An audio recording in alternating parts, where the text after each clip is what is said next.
Face à ces menaces, Florence Mabie de Poncheville, Patricia Chalumeau. C'est une lettre signée Les Vengeurs des Gilets jaunes, imprimée sur un papier d'écolier et reçue le 8 février dernier à la permanence parlementaire de Brigitte Bourguignon.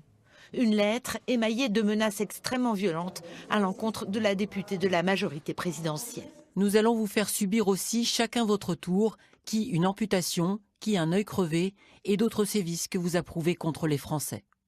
J'étais plutôt sur la colère, sur le coup.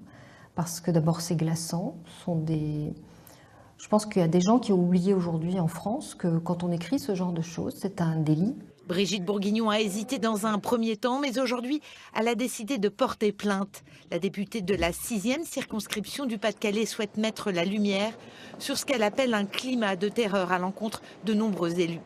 Ce genre de menaces directes, chacun les reçoit depuis 3 mois dans un silence assourdissant de la classe politique.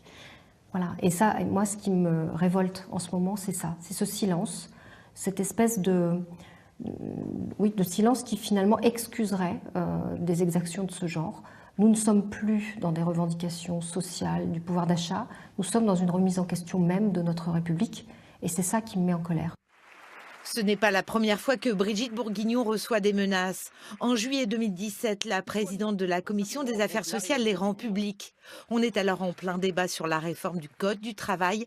L'Assemblée nationale est divisée, mais l'hémicycle lui apporte son soutien. Je ne cesse de recevoir, via réseaux sociaux, des insultes, un tantinet sexiste parfois, et même menaces de mort, par guillotine, instrument barbare que je croyais banni pourtant. Ce n'est pas ma conception du débat démocratique.